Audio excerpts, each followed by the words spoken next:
Bad news. Queen is dead. Good news. You have until midnight to defeat all of the other princesses to take her place. This is Queen by Midnight. It is published by Darrington Press, and it is a battle royale deck building game where the queen has died and the princesses are battling to see who will become the next queen. It's got a fantastic table presence. It has 6 different characters, all with unique abilities and unique decks, so it's got a little bit of asymmetry in the play there. It is a really well-playing game. It's well-designed. It was a lot of fun.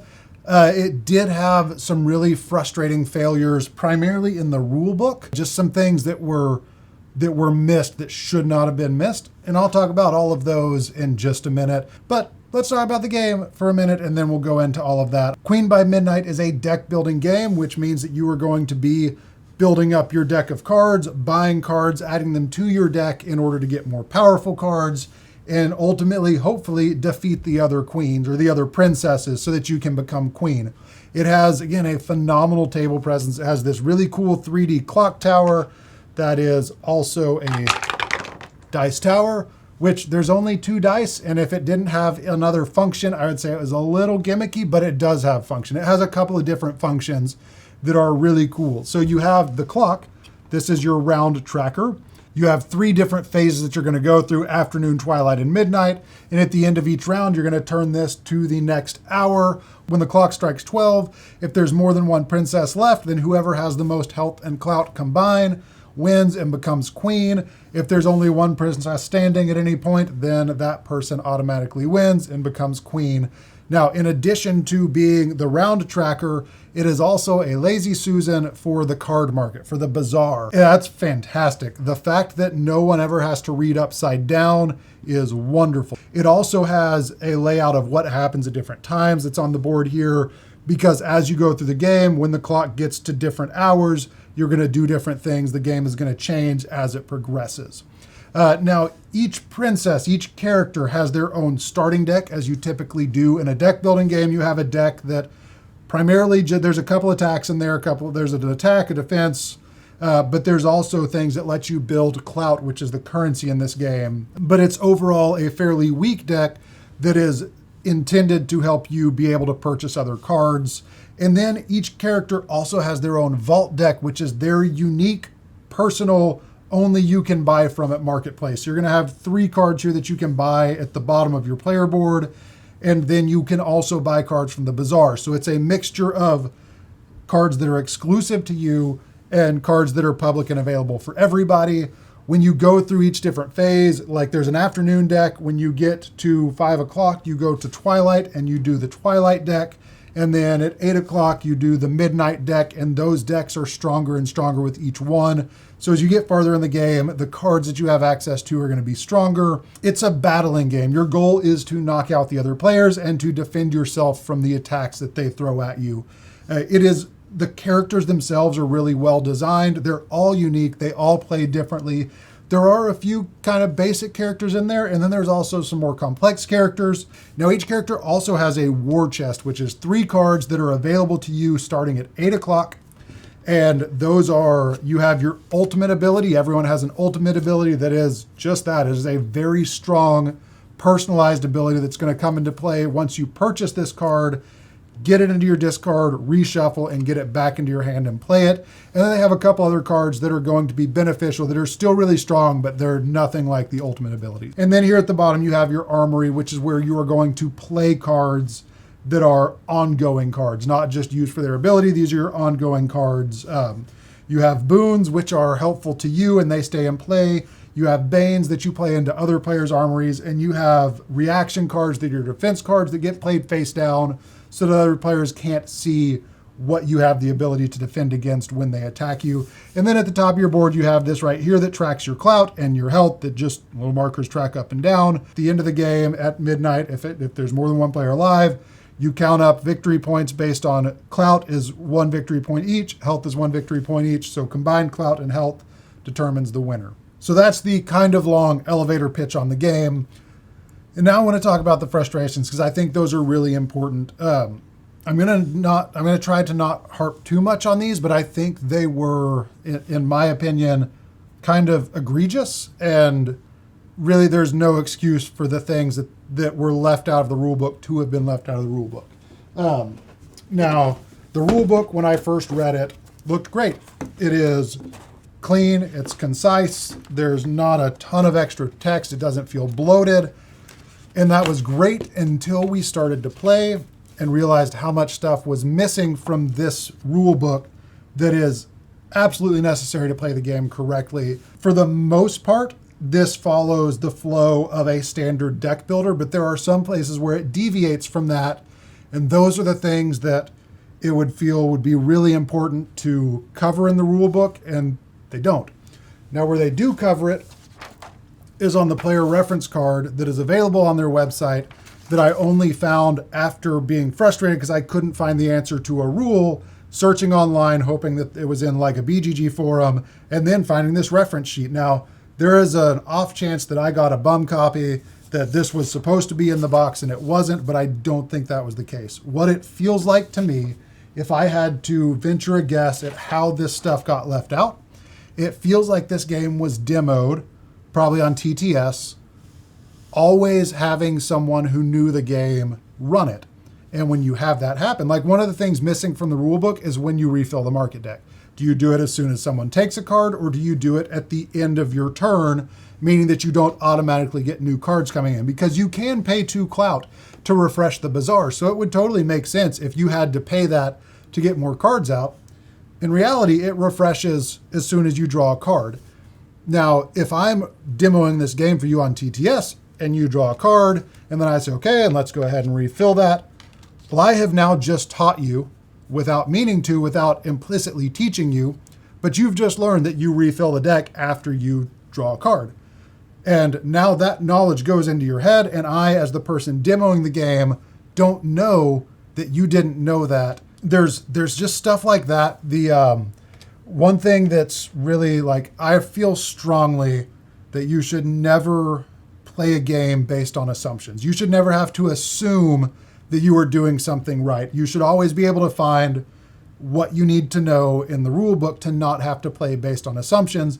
And there's a lot of assumptions in this game. There's a lot of cards that have an ability and then a when banished ability. Nowhere in the rule book. Now, I assume because we play a lot of deck builders, we really enjoy deck builders. My assumption is that you have to play a card in order to banish another card, because that's a card ability to banish another card. It doesn't ever say that. It just says that banishing is removing from the game. And then there's other cards that say you can banish a card. But if I don't know that, then I would look at this and think, okay, I can play it, but I'm going to go ahead and just banish it because I want to get rid of that copper. It's only worth 1 clout. I now have other cards that can get me more. I'm going to banish that. I'm going to get my clout, and I don't have to worry about it. The rule book never lays out the conditions for being able to banish a card. Something that this, I believe, and I'm still assuming this because it's not laid out, is that you end your turn with cards in your hand if you don't play them all, which goes against standard deck building rules. Standard deck builder is you play what cards you want, you discard the rest, you draw back up to your hand, and then that, like, it's just that cycle. You don't hold cards over to another turn.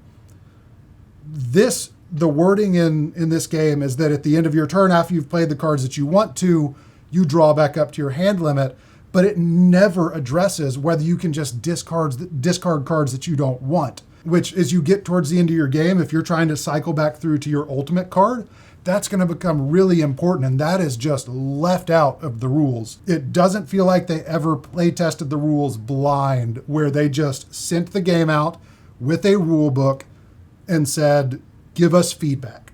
It feels like they wrote the rule book and then they taught people the game, but never got notes on what's missing, because then, and then most likely this game got printed, it got packed up, it started getting out into the world and people started playing it.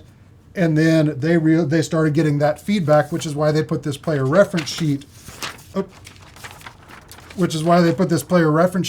website without ever telling you anywhere in the box that, hey, there's a player reference sheet that has necessary information to play the game. Another thing that's missing from the rulebook, it's kind of implied.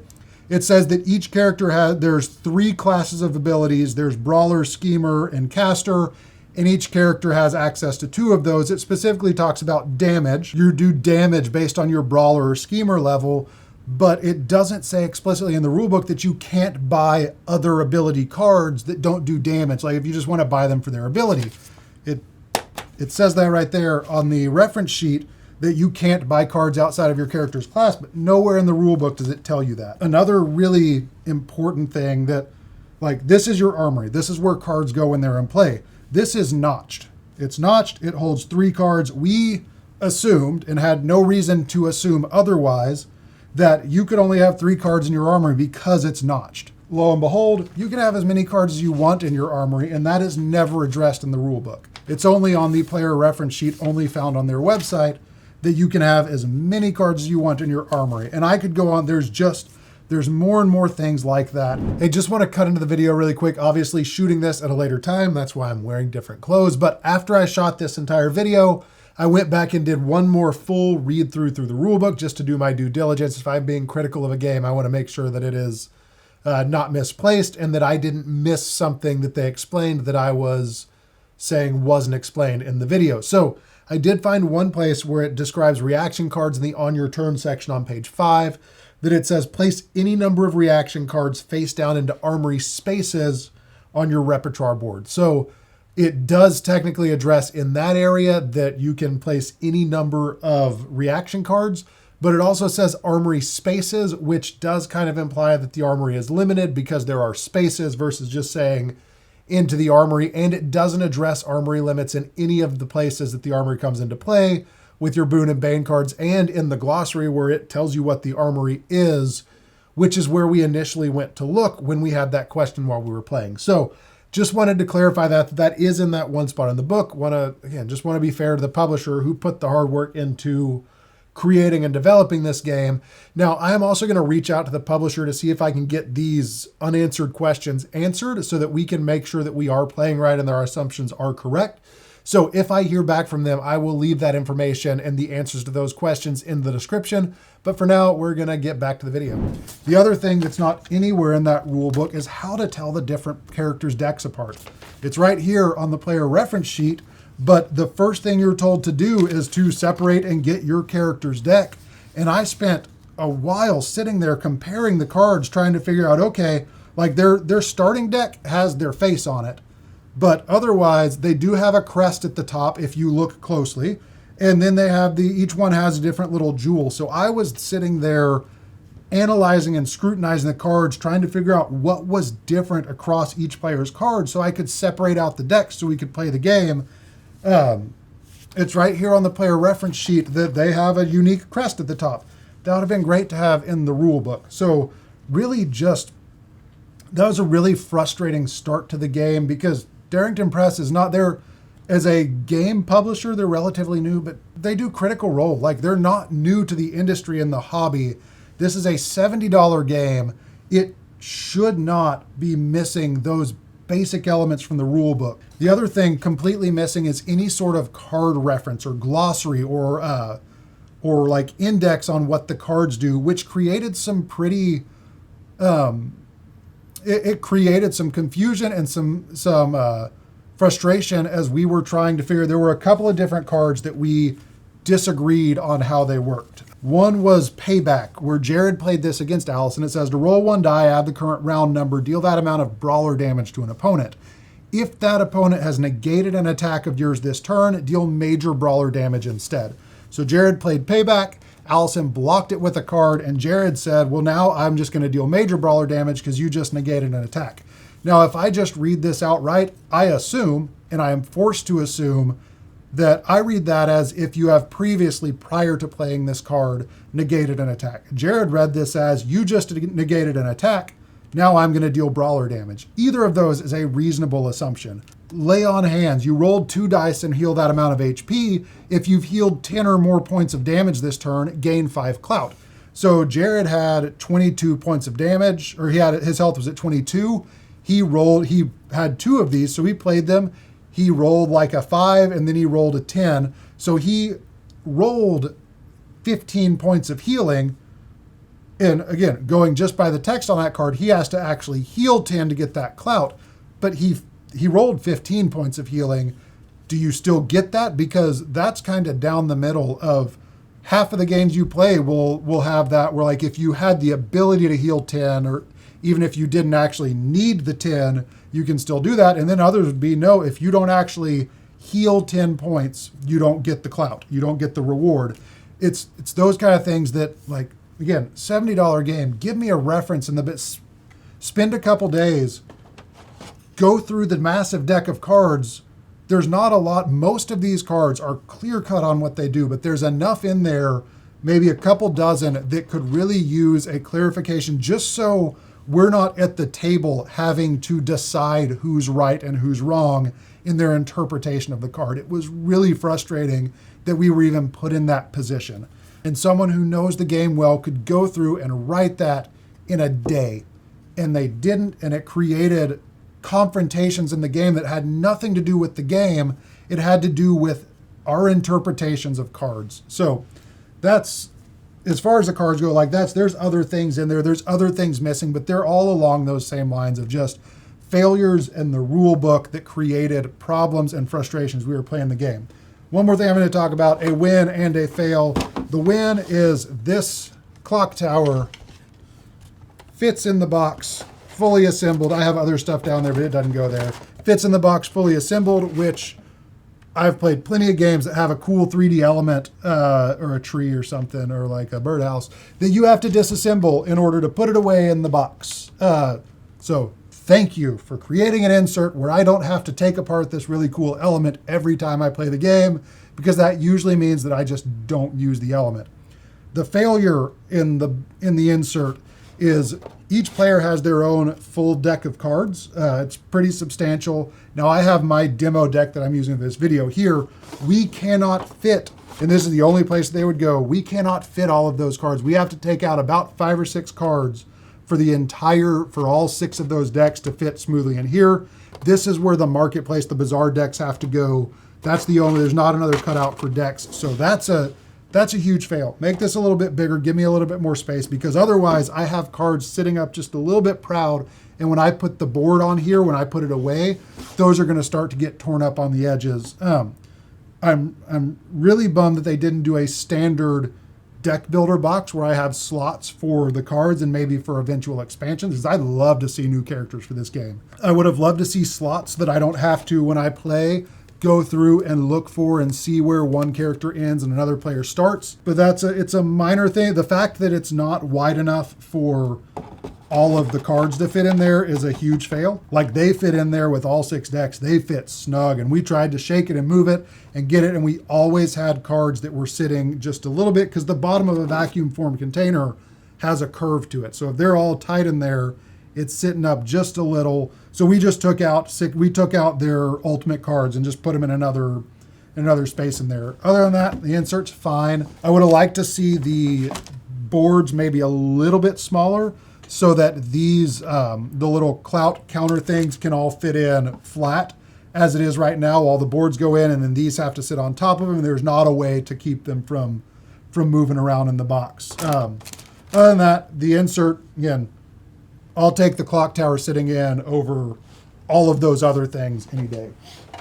So that's my frustration. Now let's get to the good parts of the game, because there are a lot of good parts of the game. So again, basic gameplay, you're going to take a turn, you're going to draw up to 5, start at the beginning of the game, your hand limit is going to increase as the game goes along. You're going to play as many cards as you can afford to play. At the end of your turn, play goes to the left, it goes clockwise. Once everyone has had a turn, you are going to progress the Clocktower, and it has it, like, it's cool. Like, this is cool. It's got a gear. These are wooden. It turns everything from one side. You can see the round. The clock is on the front and the back, so you can see what round you're in from both sides. Like, this is just a cool element. It tells you there on the side what like time the clock starts on based on the player count. It's neat. I really like it. And again, not having to read upside down, being able to turn these to me, and then now it's your turn. So here, you can read these. I really like this. It adds a lot to the game. That's part of the reason that it's a $70 game, is because that element, but it does a good job of adding to the game enough to warrant this existing in the game and not just being a gimmick. So you have your market deck, your Bazaar, You can spend 2 clout to refresh the Bazaar as many times as you want to and can afford to on your turn. At 5 o'clock, you're going to move to the Twilight deck. At 8 o'clock, you're going to move to the Midnight deck. Those decks are stronger. They have more abilities. The farther you get, the more ability you have to attack other players. All of that. You have your personal deck here that only you have access to. Now, one really important part of deck builders is being able to cull your deck. If you have cards, you want to get rid of those weaker cards and get stronger cards into your deck. That's really hard to do in the first couple of decks. The Midnight deck has a lot of ways to cull your deck.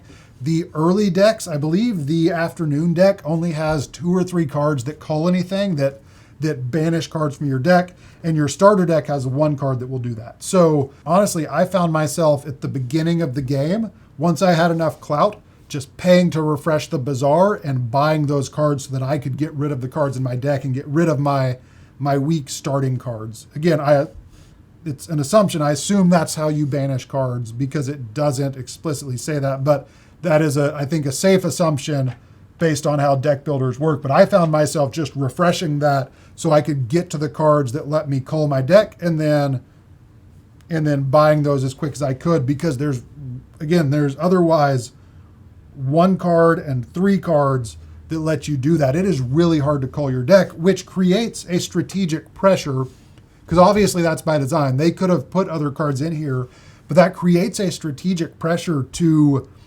not buy all the cards you can. Now your hand limit, this is pretty cool. It does increase. It increases to 6 at 5 o'clock, and it increases to 7 cards at 10 o'clock. So you do have the ability to go through your deck faster the farther you get. But it really was a practice in restraint, an exercise in restraint to not buy all of the cards you can and to be really picky about the cards that you add to your deck and the value that they're going to have, because it is so difficult until the clock strikes 8 o'clock and you hopefully get access to those cards in the nighttime deck or in the midnight deck. It's really hard to get cards out of your deck. And that really comes into play later in the game with your ultimate cards, because your ultimate card, you have to buy it. You have to put it in your discard pile. You have to get through this deck, get to where you have to shuffle your discard pile, and then hope that you draw it. And that happens at 8 o'clock is the first time you can access your war chest. So you only have 4 turns. So if you have 20 or 25 cards in your deck, you may never see that card again. And I think in all of it, out of 4 games, I think we played with 3 players, only twice did somebody come across their ultimate card in their deck. So it's really, if you buy a bunch of cards early on, you're really going to set yourself up to not have access to that as you get into the game, and to really be stuck trying to shuffle through cards. And so that was where in deck builders, it's really easy to just buy all the cards you can. I liked realizing that the more we played, that, okay, I need to be really, really careful with what I buy. Now, another unique element of this compared to a lot of deck builders, not all, but a good handful of your standard deck builders, is pretty much all of them. It costs something to buy cards, but then once it's in your hand, you play it for free. This has a cost to buy and a cost to play. So your ultimate card costs 6 to buy to get into your discard pile. Once it makes it in your hand, you have to pay 6 to play it. Now, once you play it, it's played permanently, but there is it's balancing the cost to play, there's a lot of different things to balance in how you build your deck as you play. The more I played it, the more I enjoyed that element of it, of building a really strategic deck versus just buying what I can afford and figuring out how that works. Now, as far as the character goes, there's a good mix of simple to complex characters. I feel like a couple of those are a little too simple, as far as if you were forced into a situation, if you were playing a 6-player game, a couple of players are going to feel like they're just playing cards, where Erdine and Freya and Rosalind have really good combo cards. They build off of each other. And Jared played Erdine twice and was just hitting us with these. It took a few turns to build up, but hitting us with 15 points of damage from one attack.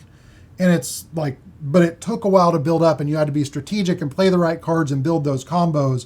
And Freya has these tokens that she can use to modify dice, and she has these attack cards that use dice for their effect. And then so you build up these tokens, you build up a stock of those so you can modify your dice. Very strategic in that.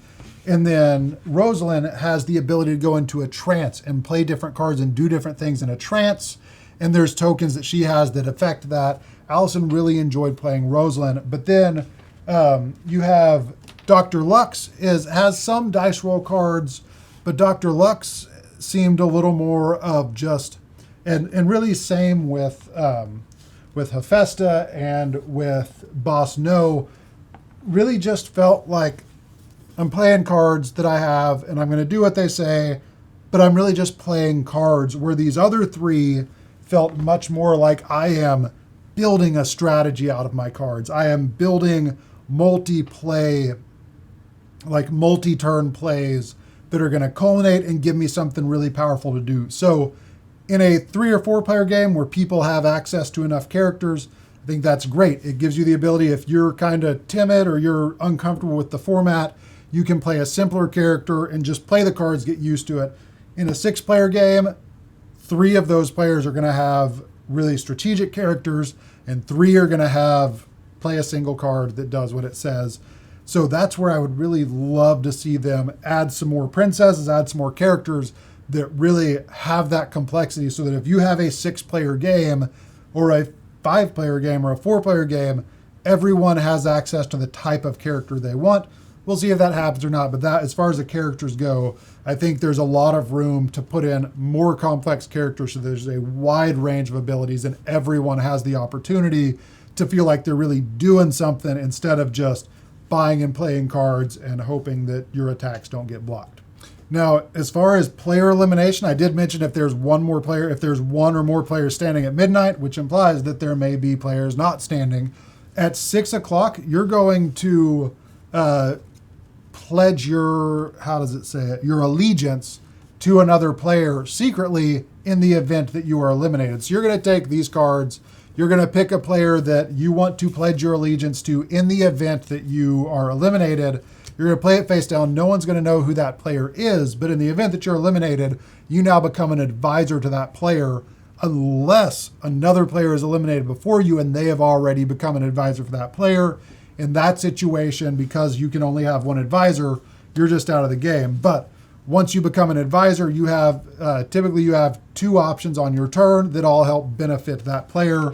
When that came into play in our games, it was like, you can look through my discard pile and give me a card to play or to put in my hand if you're my advisor. So very strong, very strategic things, but you do have to decide in round 6 who you think is going to hang out till the end if it's not you. So that was a pretty cool element. It did actually come into play in a couple of games, and it was very valuable to have that advisor. And it does say that you are supposed to lobby for support. So with 3 players, it's kind of hard to lobby the other 2 players, but I could see in a bigger game where you're at a little bit more progress being made by that time, to really lobby for that and feel like, okay, I know what's in my deck. Good things are going to happen. You're really going to want to support me because I'm going to be around after probably I knock you out. So all in all, despite my frustrations with the rule book, despite the frustrations that we had learning the game and dealing with that, it is a really well-designed game. It is a lot of fun. It has enough things that are different from a standard deck builder that make it not feel just like a reskin of another game's experience or a retheme of something that's already out there. It plays smoothly, it plays quickly. There is enough going on with your cards. There's enough complex or semi-complex, or at least have to think about type of decisions to make with the cards that you're going to play, that even in between your turn, the downtime felt minimal, because I had enough to think about planning my next turn while the other players were going, and then they may attack me. I may have to defend myself. I may have to do that, but there was minimal just I'm sitting here not having anything to do and waiting for someone to take a turn. The game has enough to it that you can be thinking and planning something, even if it's just looking at the cards that are available and knowing what you're going to buy. There's enough going on to keep you interested and engaged even in between your turns. So all in all, really enjoyed it. It is pricey. It's $70. That's a purchase. That's a commitment, but it's not one of those that we played it, we reviewed it, now it's never going to hit the table again. We'll play it quite a bit because it is really fun. It's fun playing the different characters, playing their strengths. It's really well designed. I just wish that hadn't happened and they had taken care of that in the development and not left that to a, hopefully you'll do a Google search and you'll find this reference sheet that's out there. So yeah. Now, a couple of cool, I mentioned the Beast ability. Dr. Lux's special ability, with her ultimate ability, is to become the Beast, where you permanently transform into the Beast. She no longer plays cards. She no longer purchases cards. She no longer does anything except transform into a beast. And at that point, she can discard a card to deal major brawler damage, which is going to be 4 unless she's modified it up. And that is one thing. As you play, you can play cards that will modify your damage and your abilities really strategically. But she can also just start banishing cards from her hand to deal 6 unblockable damage to a random opponent. It was like Allison got that. She got it with 1 turn left and just banished all her cards and just started like a beast, just going nuts on the other players. So everyone has that ultimate ability. I like the Beast the best, just because it's the most out there and the most just wild. But they do, the game escalates in a very satisfying way. It is, as most deck builders are, it's a little slow going the first couple of turns because you have your basic cards. You're just buying stuff, trying to do something. But as the game progresses, as the new decks come out and you get access to more and more powerful cards, it really does start to get to just a slugfest. And you finally get the ability to do some actual damage. You have to plan and look at how many face down cards people have and how many attacks they may be able to block, and really plan on, like, I'm going to play a weak attack to get you to spend that, hopefully. And then I'm going to get your defenses down, and then I'm going to just blam. That was really satisfying as we played each game. So it does a good job of escalating, and it escalates pretty quickly once things get going. So yeah, it's definitely worth a play if you like deck builders, if you like those battling games. It does a really good job of achieving what it is trying to do. So it's definitely worth a play. Can't say for you whether it's worth $70. It has a lot to it.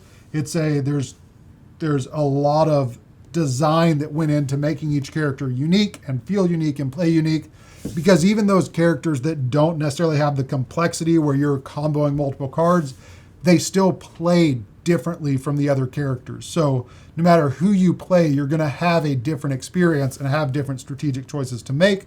It's just a matter of how complex of a character you want to play. So that is Queen by Midnight. It's published by Darrington Press. We'll leave links below to where you can find more information on it.